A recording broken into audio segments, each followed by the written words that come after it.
Hello friends, यह dictation Ramdhari Gupta खंड first का एक्सरसाइज 36 है। स्पीड 80 वर्ड पर मिनट रहेगी। तो चलिए स्टार्ट करते हैं। स्टार्ट।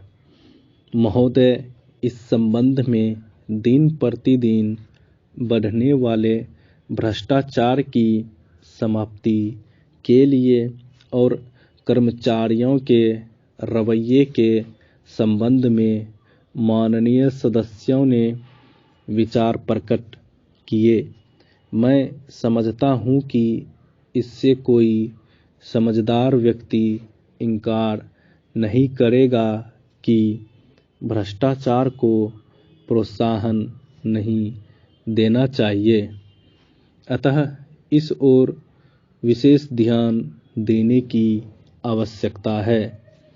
भ्रष्टाचार को समाप्त करने के लिए जो कठिनाइयाँ सरकार के समक्ष हैं, उन पर शीघ्र ही कदम उठाए जाने चाहिए।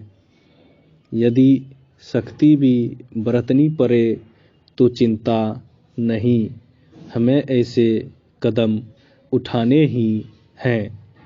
मैं यह जानता हूँ कि बहुत से लोग, जिनमें कुछ हमारे साथी भी हैं, इसकी कुछ बातों का विरोध करते हैं, परंतु यदि हम देश की उन्नति चाहते हैं, यदि देश को आगे बढ़ाना चाहते हैं और विशेषकर यदि आप समाजवादी ढांचे के आधार पर, जिसको कि कांग्रेस ने देश के लिए निश्चित किया है, इस देश की व्यवस्था करना चाहते हैं, तो हमारे लिए आवश्यक है कि हम इस तरह से कदम उठाएं कि जिससे लोगों को अपनी जीविका सुंदर ढंग से कमाने के लिए साधन जुट जाएं। वास्तव में यह सरकार, जिसने यह साहसपूर्ण कार्य किया है, इस कार्य के लिए सबसे अधिक बधाई की पात्र है। जो लोग यह आशा करते हैं कि हर एक काम उस ढंग से होना चाहिए जिसके लिए गांधी जी हमसे कहा करते थे, और जैसा कि अभी हमारे एक साथी कह रहे थे कि जिस तरह से सरकार ने इस संबंध में व्यवहार किया है, वह गांधी जी की नीति के अनुसार नहीं था।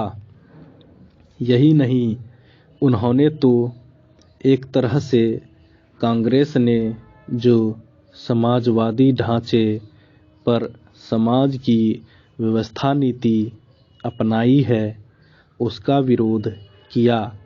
और मेरी समझ में उनकी बात नहीं आती कि एक तरफ तो वह कांग्रेस के अंदर है और दूसरी ओर कांग्रेस द्वारा स्वीकार की हुई नीति का इस प्रकार से विरोध करते हैं।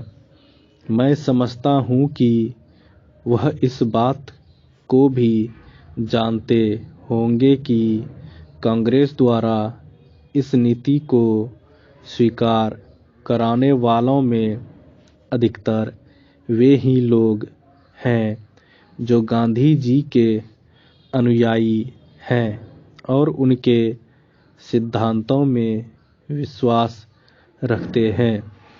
ऐसी स्थिति में उनकी वह बात समझ में नहीं आती कि आज सरकार प्रजातंत्र और गांधी जी के बताए हुए नियमों के अनुसार आचरण क्यों नहीं कर रही है।